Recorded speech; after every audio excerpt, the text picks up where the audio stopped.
김상환입니다.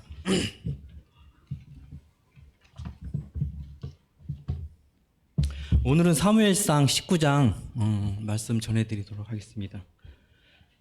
사무엘상 19장 먼저 읽기 전에 그 전에 이제 있었던 일을 잠깐 얘기하고 19장 들어가도록 하겠습니다. 17장에서 다윗이 골리앗을 죽이고 사울을 접견을 했습니다. 그래서 이제 18장에 요나단이 다윗을 이제 좋아합니다. 그리고 이제 서로 언약을 맺었습니다. 그리고 이제 사울도 다윗을 이제 좋아했습니다. 근데 요나단하고 사울하고 이렇게 서로 좋아한 것은 요나단은 이제 영혼이 이끌려서 하나님의 뜻에 따라서 이제 좋아한 거고 사울은 인간적인 목적으로 이제 그 다윗을 좋아했습니다. 그 이제 온 백성 신하들도 다 좋아했는데 이때까지는 분위기가 되게 좋았습니다. 그리고 이제 왕성으로 이제 돌아올 때 여인들이 소고치며 장구치며 이제 노래를 부르는데 사울이 죽인 자는 1000이요 다윗이 죽인 자는 100명이라 이랬으면 분위기가 계속 쭉 좋았을 것인데 사울이 죽인 자는 1000이요 다윗이 죽인 자는 10,000이라 이렇게 얘기하면서 이제 그때 사울이 생각을 하게 됩니다. 나에게는 1000을 돌리고 다윗에게는 10,000을 돌리는구나 이렇게 생각을 했을 때 지금 사울이 이제 비교를 시작을 하죠.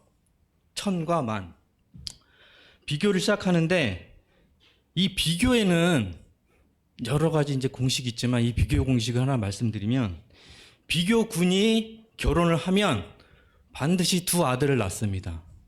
첫째 교만이, 둘째 열등이. 얘네들이 어느 누구 여자하고 결혼을 해도 애를 낳는데 그 애 이름은 분리.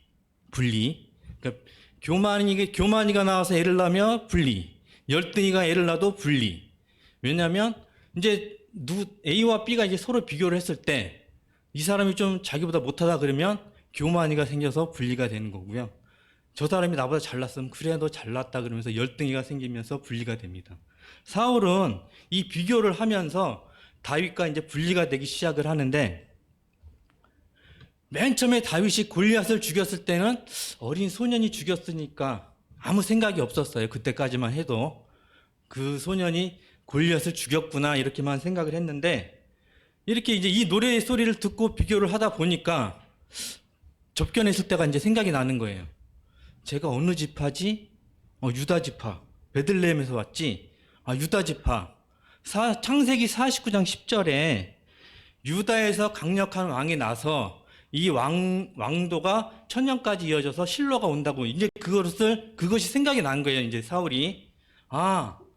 나는 베냐민 지파니까 항상 사울은 예전에 13장, 15장에서도 너는 왕으로서 끝이다.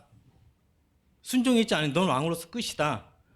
너 이제 하나님이 합당한 사람을 할 것이다. 이제 그 생각이 나는 거죠. 항상 그게 마음속에 있었는데 다윗이 골리앗을 죽였을 때는 몰랐어요.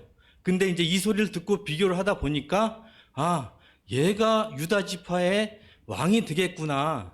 그렇게 생각을 하고 이때부터 이제 다윗을 주목을 하고 죽이려고 혈안이 돼 있습니다.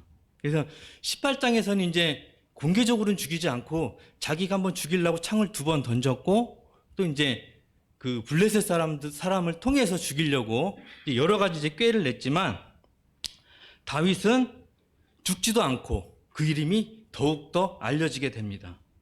사울은 다윗이 하나님이 함께 하심을 보고 더욱더 두려워하게 됩니다. 그렇게 돼서 이제 19장으로 넘어오게 되는데 19장에서는 이제 공개적으로 이제 죽이려고 합니다.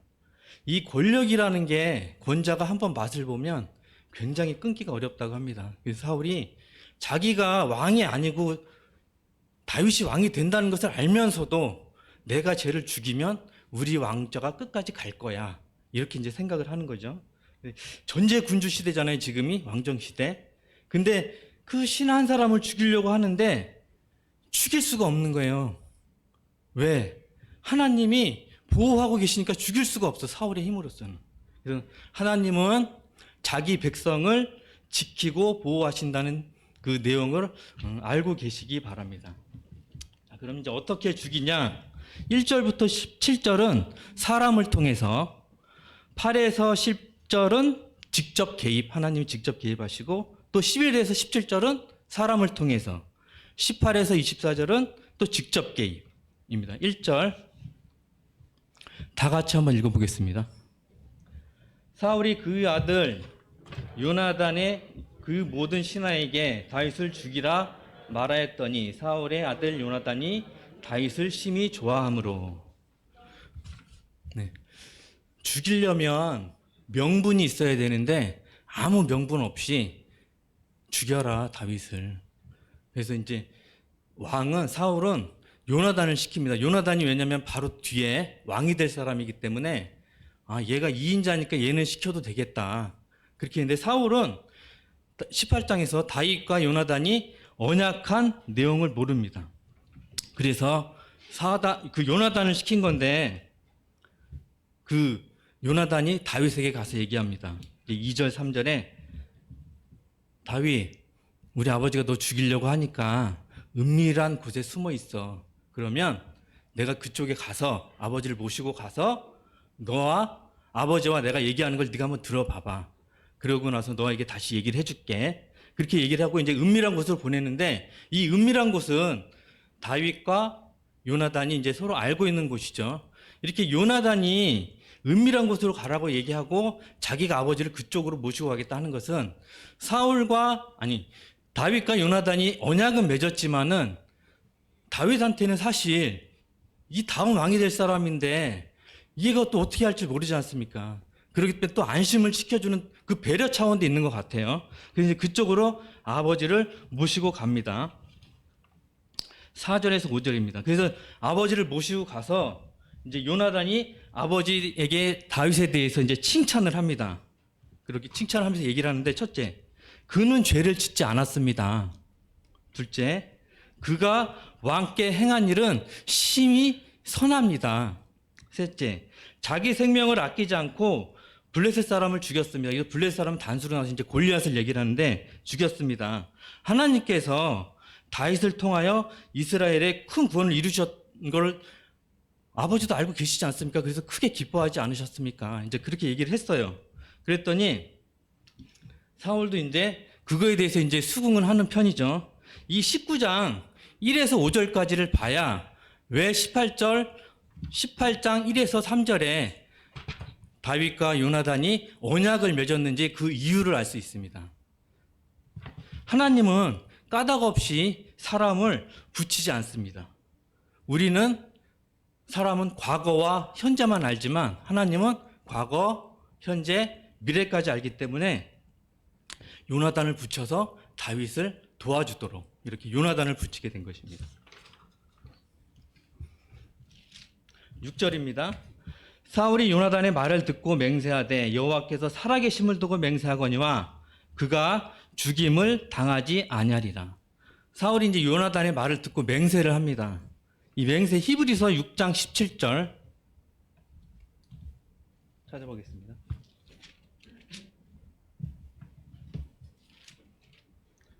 하나님은 약속을 기업으로 받는 자들에게 그 뜻이 변하지 아니함을 충분히 나타내시려고 그 일을 맹세로 보증하셨나니.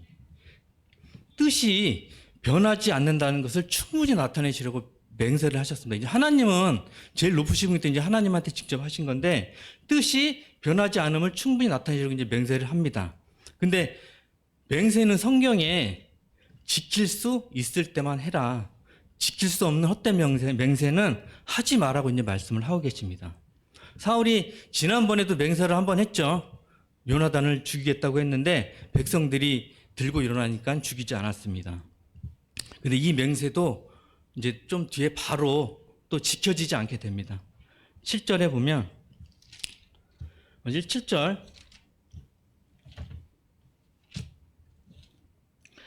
이제 요나단이 다윗을 불러서 얘기했습니다. 야, 아버지가 안 죽인다는 거 너 들었지? 가자. 그래서 이제 다시 궁으로 와서 일상생활로 돌아가게 됩니다. 8에서 10절은 이제 하나님이 직접 계시는데 8절. 전쟁이 다시 있으므로 다윗이 나가서 블레셋 사람들과 싸워 그들을 크게 쳐 죽이매 그들이 그 앞에서 도망하거니와. 전쟁이 다시 났습니다. 다윗이 나가서 싸웁니다. 싸우는데 큰 승리를 했다는 거 보니까 전쟁이 조그만 승리가 아니고 이제 큰 승리였던 것 같은데, 다윗은 궁에서 이제 들었겠죠. 전쟁 소식을. 전하, 다윗이 또 크게 승리를 하였습니다. 사울은 그때 이제 직접 들었을 때, 그래, 다윗이 뭐 다리나 팔 같은 데 뭐 잘린 건 없고 멀쩡하니? 네, 멀쩡히 다 크게 승리를 했습니다. 이제 그렇게 얘기를 합니다. 그랬더니 자신은 점점 작아지는 것 같고 또 두렵고, 나중에 다윗이 왕이 되면 자기 집안은 분명히 망할 텐데 그 소리를 들으니까 걱정이 계속되는 겁니다. 그 반면에 다윗은 점점 커져 보이고, 전쟁이 승리를 했기 때문에 기뻐해야 될 왕인데 정작 기뻐하지 않고 걱정을 하고 있는 사울의 모습을 여기서 보게 되는데, 9절에 보면 사울이 손에 단창을 가지고 그의 집에 앉았을 때 여호와께서 부리시는 악령이 사울에게 접하였으므로 다윗이 손으로 수금을 탈 때, 귀신은 틈이 있어야지 들어갑니다. 에베소서 4장 26절 27절에 보면 분을 내어도 죄를 짓지 말고 해가 지도록 분을 품지 말고 마귀에게 틈을 주지 마라. 우리가 분을 낼 때 있습니다. 분을 낼 때 있지만 분 낸다고 이렇게 막 죄를 지으면 안 되지 않습니까? 화난다고 이렇게 쳐가지고 막 이 다 부러뜨리고 그러면 안 되잖아요.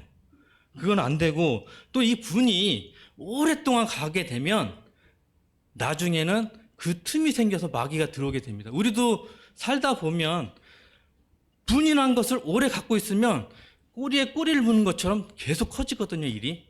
조금 했던 일이 이 분을 가지고 생각을 하게 되면 이렇게 점점점 눈덩이처럼 불어나서 나중에는 진짜 마귀에게 틈을 주는 것처럼 큰 문을 열어주는 것처럼 되는데, 우리가 명심해야 될 것은 분을 내어도 죄를 짓지 말고 해가 지도록 분을 품지 말고 마귀에게 틈을 주지 않도록 이렇게 노력하는 이제 서대문 성도가 되어야 되겠습니다. 마귀는 틈이 있어야지 들어오죠. 사울이 이렇게 틈을 보이니까 여호와께서 부리시는 악령이 바로 들어옵니다. 이제 다윗이 보고를 하러 들어왔습니다. 근데 딱 와서 사울 왕을 딱 보니까, 눈빛을 보니까 또 왔어요. 누가 왔어? 그러면 다윗이 해줄 게 있죠. 먼저 딱 수금을 가져옵니다. 띠리링 이렇게 이제 수금 타는 소리 하는데, 수금을 타면서 찬양을 합니다.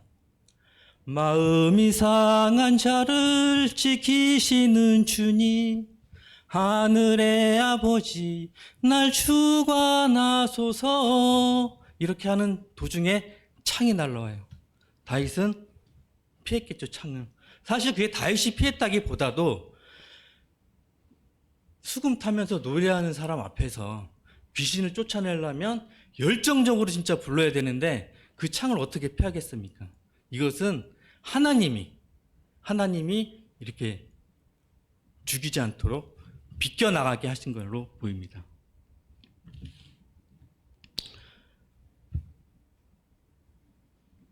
근데 예전에는 사울이 초창기에는 음악을 들으면 상쾌해졌어요.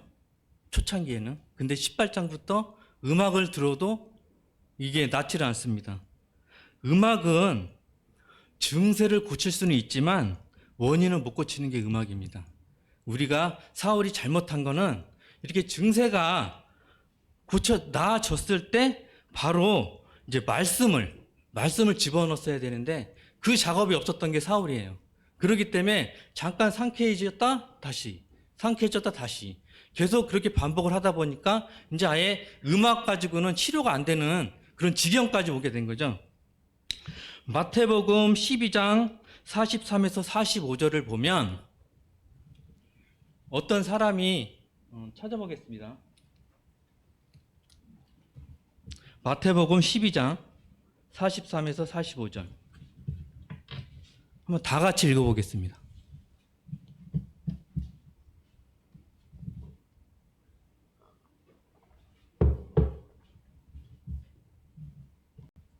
시작.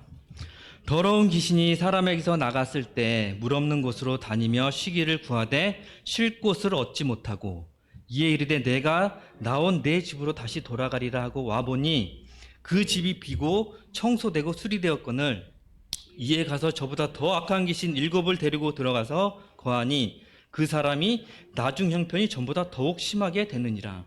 이 악한 세대가 또한 이렇게 되리라.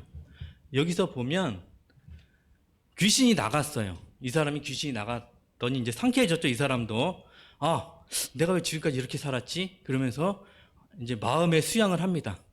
이제 뭐 학원도 다니면서 이렇게 살지 말아야지, 올바로 살아야지 하면서 잘 살려고 이제 마음다짐을 했는데 귀신이 돌아다녀 보니까 마음다짐만 했지 성령, 아까 물이라고 했더니 이제 말씀과 성령인데 이걸 채우지는 않았어요. 그냥 자신의 소양만 닦은 거지. 그렇게 됐을 때 귀신이 돌아다니다 보니까 이 서대문교회 온 것 같아. 들어갈 곳이 없어, 귀신이. 그래서 이제 다시 가서 그쪽을 갔더니 집이 깨끗이 아주 청소되고 굉장히 넓어졌어요. 그래서 7을 데리고 들어와서 더 악해졌더라. 사울이 예전에는 깨끗이 났었는데 이런 작업이 없다 보니까 더 악해진 것처럼, 이 사람처럼 더 악해진 거죠. 사울이 지금 이제 완전히 미쳐가고 있는 상황이 된 겁니다.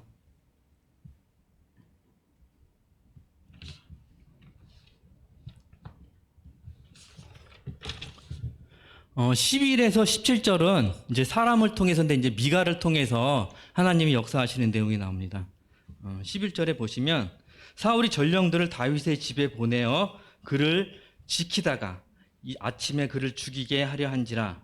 다윗의 아내 미갈이 다윗에게 말하여 이르되 당신이 이 밤에 당신의 생명을 구하지 아니하면 내일에는 죽임을 당하리라 하고, 미갈이 다윗을 굉장히 많이 사랑을 했습니다. 그래서 이제 다윗한테 얘기하죠. 다윗이 와서 얘기했겠죠. 당신 아버지가 나 죽이려고 했다. 그랬을 때 이제 다윗, 그 미갈이 어떻게 알았는지는 모르겠지만 전령이 온 것을 알아요. 자객들이. 그래서 당신 이 밤에 도망가자면 죽음이다 해서 이제 12절에 미갈이 다윗을 창에서 달아서 내려서 탈출을 시킵니다.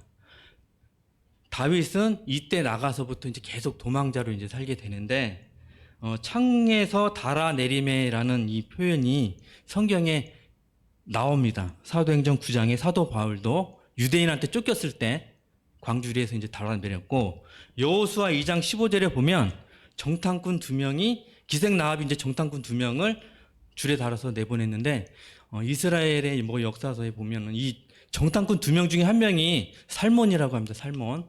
그래서 나중에 기생나합이 탈출해서 살몬하고 결혼을 하는데, 살몬하고 결혼해서 낳은 아들이 보아스, 보아스가 낳은 아들이 요벳, 요벳이 낳은 게 이세, 이세 다음에 다윗.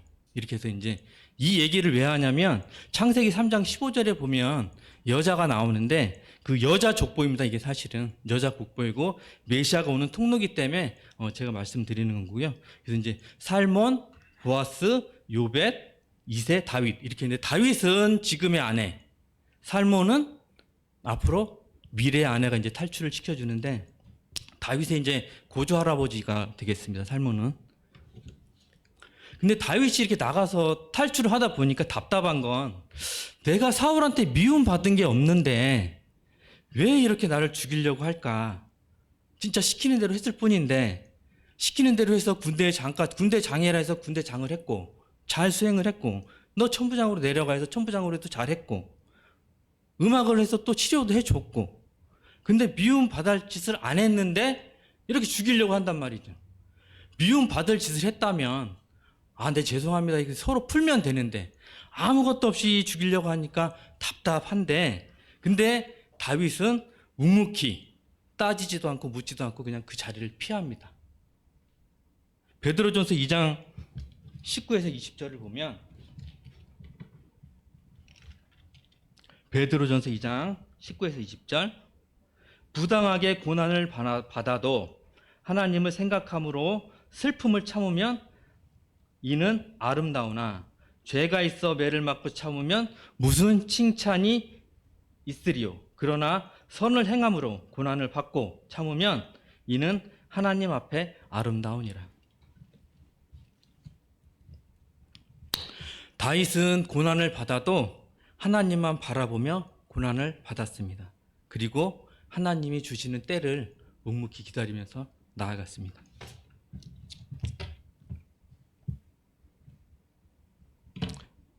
13절입니다. 미갈이 우상을 가져와 침상에 누이고 염소털로 엮은 것을 그 머리에 씌우고 의복으로 그것을 덮었더니, 이제 우상이 나옵니다. 이 우상이 드라빔이라고 하는데 수호자입니다.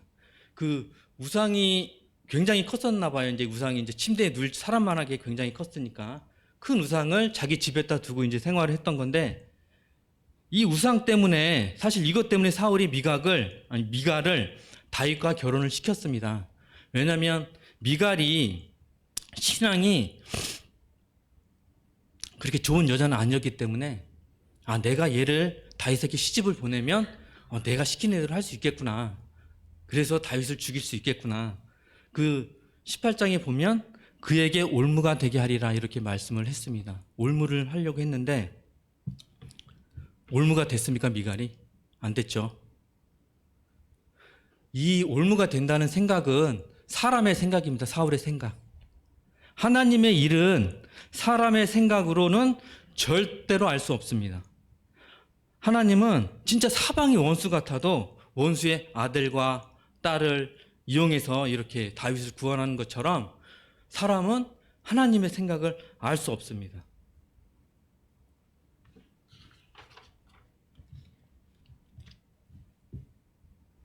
14에서 17절 보면, 이제 17절에 사울이 미갈에게 이르되 너는 어찌하여 이처럼 나를 속여 대적을 놓아 피하게 하였느냐. 미갈이 사울에게 대답하되 그가 내게 이르기를 나를 놓아 가게 하라. 어찌하여 너로 죽이게 하였느냐 하더이다 하니라. 이제 얘기를 했죠. 미갈한테 와서 네가 어떻게 나한테 이럴 수 있냐. 내가 왜 다윗한테 시집을 보냈는데 네가 어떻게 나한테 이럴 수가 있느냐 하면서 막 따집니다. 그랬을 때 미갈이 진짜 말을 잘못하면 미갈도 죽을 수 있었는데 미갈이 재치 있게 얘기를 합니다. 아빠, 내가 잡아놨는데 다윗이 나를 보내주지 않으면 나를 죽인다고 하는데 어떡합니까? 그리고 저 우상 건들지도 말라고 나한테 얘기를 했는데 어떡합니까? 그렇게 해서 이제 넘어가게 되는데, 사울은 미갈이 거짓말했다는 걸 알겠죠. 하지만 딸이지만 이렇게 넘어가게 됩니다.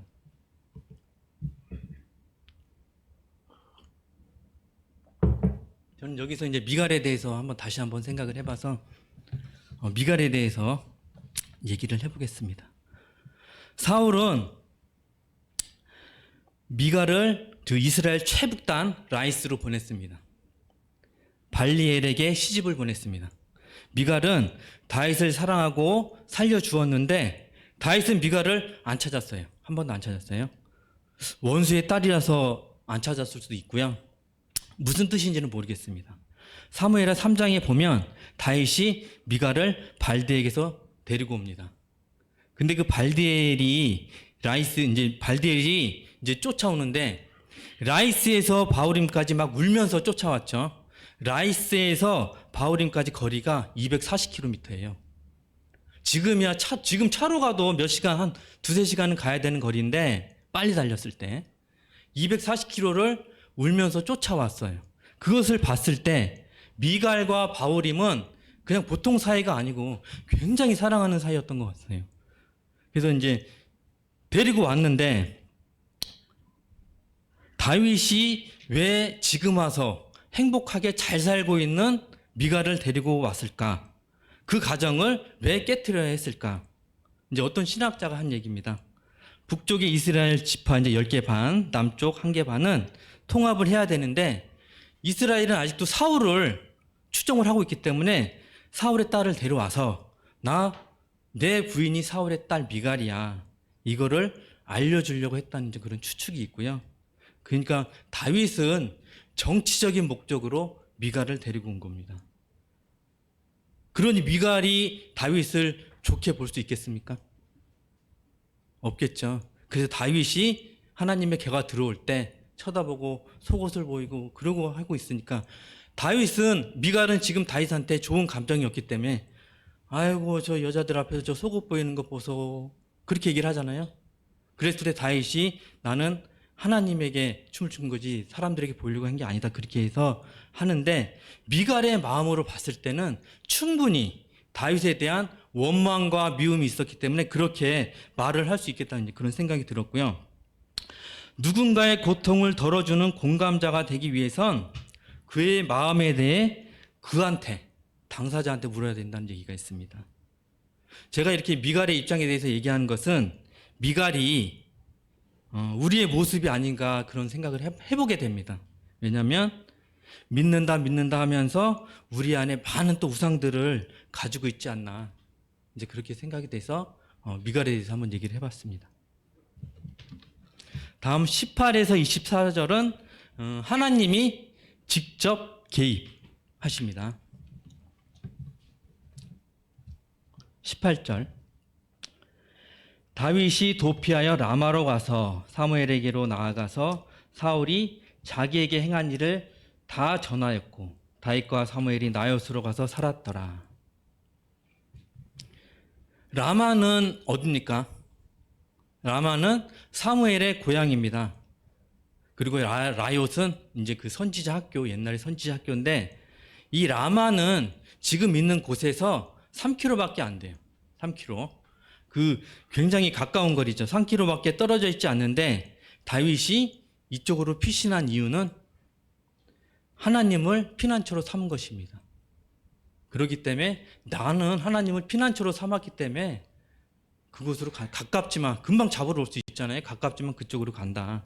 시편 59편을 한번 보겠습니다.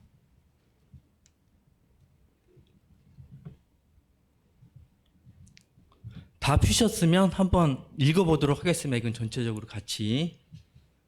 이게 이제 다윗이 이제 그 사울이 자객을 보내서 쫓아왔을 때 이제 지은 시인데, 시작.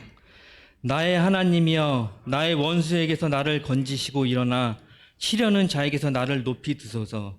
악을 행하는 자에게서 나를 건지시고 피 흘리기를 즐기는 자에게서 나를 구원하소서. 그들이 나의 생명을 해하려고 엎드려 기다리고 강한 자들이 모여 나를 치려 하오니 여호와여, 이는 나의 잘못으로 말미암음이 아니요 나의 죄로 말미암음도 아니로소이다. 내가 허물이 없으나 그들이 달려와서 스스로 준비하오니 주여, 나를 도우시기 하여 깨어 살펴주소서.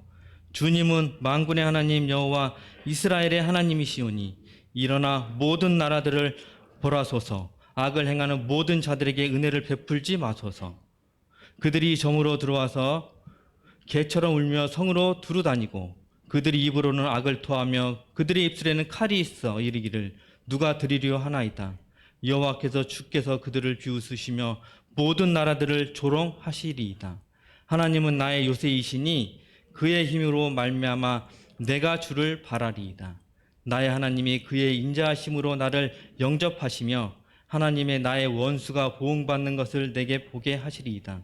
그들은 나를 죽이지 마옵소서. 나의 백성이 잊을까 하나이다. 우리 방패 되신 주여, 주의 능력으로 그들을 흩으시고 낮추소서. 그들의 입술의 말은 곧 그들의 입을 좌라. 그들이 말하는 저주와 거짓말로 말미암아 그들이 그 교만한 중에서 사로잡히게 하소서. 진노하심으로 소멸하시되 없어지기까지 소멸하사 하나님이 야곱 중에서 다스리심을 땅끝까지 알게 하소서. 그들에게 점으로 들어와 개처럼 울며 성으로 두루다니게 하소서. 그들은 먹을 것을 찾아 유리하다가 배부름을 얻지 못하면 밤을 새우려니와 나는 주의 힘을 노래하며 아침에 주의 인자하심을 높이 부르려니 주는 나의 요새이시며 나의 환난 날의 피난처이심이니이다. 나의 힘이시여 내가 주께 찬송하오리니 하나님은 나의 요새시며 나를 긍휼히 여기시는 하나님이시이다. 다윗은 하나님을 요새, 방패, 피난처라고 이렇게 말씀을 했습니다. 적이 강해서 우리가 잡히는 게 아니고 하나님께서 우리를 보호해 주지 않으시면 우리는 이 세상에 잡힙니다. 하나님의 품속에 우리가 있지 아니하면 우리는 이 세상에 잡힙니다. 라마까지의 거리는 진짜 3km밖에 안 되는데 그쪽으로 피한 것은 다윗이 하나님을 의지하고 하나님을 피난처 삼아서 요새 삼아서 방패 삼아서 그리로 이제 도망을 간 것이고요.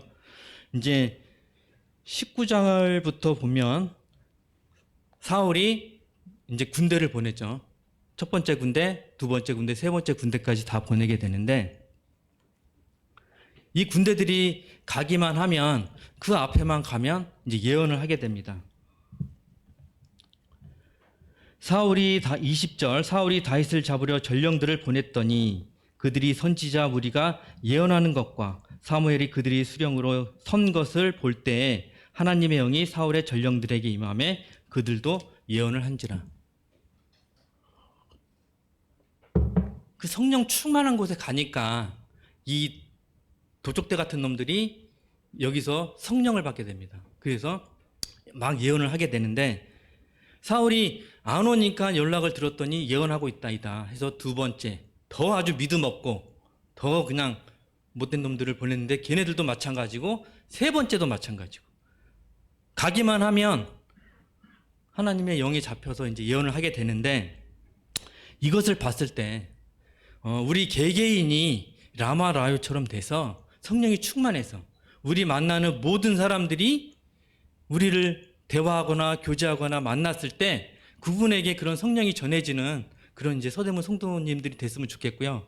이 서대문 교회가 라마라요처럼 믿지 않는 자, 아픈 자들이 왔을 때 발만 디뎠을 때도 성령이 충만해서 다 성령이 충만하게 되는 그런 교회가 됐으면 좋겠습니다.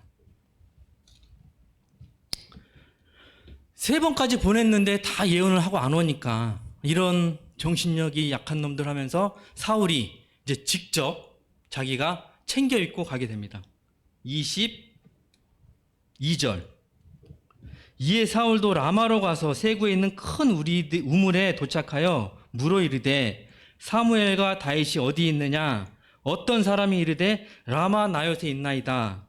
사울이 라마 나요트로 가니라 하나님의 영이 그에게도 임하시니 그가 라마 나요트에 이르기까지 걸어가며 예언을 하였으며 그가 또 그의 옷을 벗고 사무엘 앞에서 예언을 하며 하루 밤낮을 벗고 벗은 몸으로 누웠더라. 그러므로 속담에 이르기를 사울도 선지자 중에 있느냐 하니라. 사울도 이제 직접 자기가 갔습니다. 갔는데 세구에 가서 이제 큰 우물이라는 그 세구라는 게 이제 이스라엘에서 농사 짓는데 망대 같은 거 우리나라로 보면 이제 원두막 거기서 이제 이렇게 밭을 지키고 쳐다보는 거를 세구라고 하더라고요. 큰 우물이 있는 거 보면 이제 거기서 농사를 짓는데 거기에 가서 이제 물어봤더니 라마나요트에 그대로 있다. 다윗이 아직까지 가지 않은 거예요. 3번이나 왔는데도 가지 않고 있습니다. 그래서 이제 사무엘이 알겠다고 가는데 사무엘은 도착하기도 전부터 이제 막 예언을 하기 시작합니다. 정신력이 걔네들보다 더 없는 거예요. 계속 예언을 하면서 걸어가게 되는데 그리고 나서 24절에 보면 사무엘을 만나는데 사무엘 앞에서 옷을 벗고 이제 예언을 합니다. 이 옷을 벗었다는 것은 왕의 자리에서 내려오겠다는 그런 뜻을 의미합니다. 사무엘이 기름을 부었잖아요, 왕으로. 그런데 이제 사무엘 앞에서 자기가 옷을 벗었다는 것은 자기 의지로 벗지는 않았겠지만 벗었다는 것은 왕의 자리에서 이제 나는 내려온다. 나는 왕이 아니다. 우리 이렇게 직장 다니다 옷 벗었어 그런 얘기가 있잖아요. 그 나왔다는 얘기처럼 옷을 벗었다는 것은 나는 이제 왕이 아니다라는 것을 이제 얘기를 하는 것을 은연중에 이제 보여주는 겁니다. 그래서 속담에 쟤도 선지자 중에 있느냐? 여기에 있는 속담은 좀 조롱 섞인 속담이고요. 예전에 이제 10장에도 이런 속담이 나왔는데 그때는 이런 조롱 섞인 것은 아니고 쟤 청년 사무엘이 아니 그 사울이 선지자네 저기서 예언을 하네 그렇게 한 거고 지금은 사람들이 조롱 섞인 말로 쟤도 선지자야? 그렇게 이제 그런 식으로 이제 얘기를 하는 겁니다. 지금까지 보았을 때 하나님께서는 다윗을 지키고 있다는 것을 알고 있어요. 하나님께서 다윗을 지키고 있다는 것을 알고 있습니다. 그런데 다윗을 지금 당장에 왕으로 삼으면 다윗은 성군이 될 수 없습니다. 고난받지 않고 훈련받지 않고 그러고서는 절대로 성군이 될 수 없습니다. 베드로전서 4장 12에서 13절 한번 찾아보겠습니다.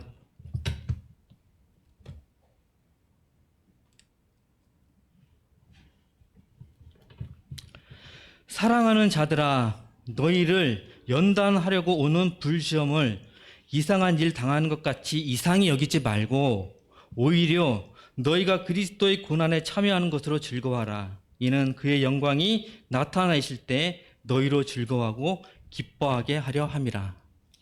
그 베드로전서 2장의 19, 20절 다시 한번 읽어보겠습니다.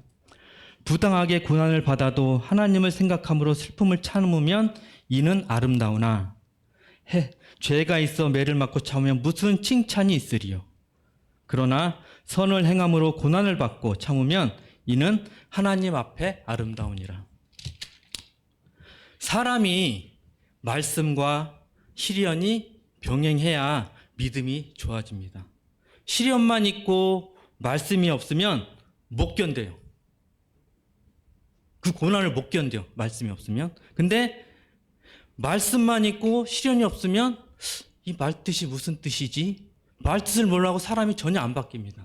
그래서 사람은 말씀과 시련이 병행해야지 믿음이 과일이 잘인 것처럼 숙성과가 되는 거예요. 말씀과 시련이 병행해야지. 그래서 은혜 받아 울면서 고난 받아 터지면서 샤샤샤 하면서 이렇게 가야 과일이 진짜 숙성되는 것처럼 믿음이 자라난다는 것을 알고 계시기 바랍니다. 맨 처음에 고난이 처음 왔을 때 그래 우연이겠지. 2번 재수가 없나 본데. 근데 계속 오게 되면 그렇다고 또 죽이지도 않아. 죽게 하지도 않는데 계속 고난이 와. 때리고 살리고 때리고 살리고 계속 반복하면 그때서 이제 느끼게 됩니다. 아, 하나님이 살아계시는구나. 그래서 하나님만 의지하게 되고 하나님이 두렵고 하나님을 경외하고 이렇게 돼서 다윗이 이런 훈련을 받으면서 성군이 돼가는 겁니다. 나는 고난이 너무 많다 그러신 분들은 기뻐하세요. 분명 하나님께서 크게 쓰시려고 고난을 주시는 것이고요. 나는 고난이 없다. 그런 사람들은 반성을 하셔야 됩니다. 왜냐하면 말씀 없는 사람에게는 이제 고난이 없고요. 못 견디니까 고난을 주지 않습니다. 그런 사람들은 반성을 하셔야 돼요. 아, 나를 간장 종지로 쓰시려나 보다. 이렇게 생각하시고 그렇다고 고난을 달라고 기도하실 필요는 없고요. 주시는 거에 받고 감사로 받고 또 말씀으로 견뎌내고 이런 식으로 우리가 생활을 하면 되겠습니다. 마지막으로 이제 사도행전 13장 20에서 23절 다 같이 한번 펴보겠습니다. 사도행전 13장 하나님이 다윗을 계속 보호하고 훈련하시는 이유가 이제 나와 있는데 왜 다윗을 그렇게 보호하셨나? 사도행전 13장 20절에서 이제 읽어보겠습니다. 다 같이 시작. 그 후에 선지자 사무엘 때까지 사사를 주셨더니 그 후에 그들이 왕을 구하거늘 하나님이 베냐민 지파 사람 기스의 아들 사울을 40년간 주셨다가 패하시고 다윗을 왕으로 세우시고 증언하여 이르시되 내가 이새의 아들 다윗을 만나니 내 마음에 맞는 사람이라 내 뜻을 다 이루리라 하셨더니 여기서 보면 사울에게는 없는 말 내 마음에 맞는 사람 다윗 이렇게 말씀을 하십니다. 그리고 내 뜻을 다 이루겠다. 무슨 뜻이냐면 23절입니다. 하나님이 약속하신 대로 이 사람의 후손에서 이스라엘을 위하여 구주를 세우셨으니 곧 예수라. 하나님 뜻을 이루려고 다윗을 보호하고 훈련하고 성군을 만들었습니다. 다윗이 BC 1000년대 사람이고 예수님은 이제 1000년 차이잖아요. 그 1000년 동안 다윗의 왕이 이렇게 이어지려면 보통 성군이 안 돼서는 안 됩니다. 고난을 받아서 진짜 성군이 돼야지 그 1000년 동안 왕위가 이어지는 거죠. 그래서 하나님의 뜻이 무엇이냐? 예수가 오는 것. 예수님이 오셔서 우리의 죄를 지고 십자가에서 죽는 것이 하나님의 뜻이고요. 또 그로 인해서 천하 만민이 지금 현재 천하 만민이 복을 받는 게 하나님의 뜻입니다. 다윗은 그래서 절대로 죽을 수가 없습니다. 하나님은 하나님의 뜻을 이루기 위해 다윗을 기다리고 있었습니다. 그리고 성군을 만들기 위해서 계속 고난을 주고 훈련을 시킵니다. 앞으로 뒷장부터 쭉 이렇게 이제 훈련을 시켜 나갑니다. 오늘 말씀은 여기까지고요. 다음 주에는 이제 20장인데 20장은 장이 좀 길고 다윗의 지금까지의 다윗이 아닌 새로운 다윗을 만나게 됩니다. 한번 읽어보시고 오시기 바랍니다. 기도하겠습니다.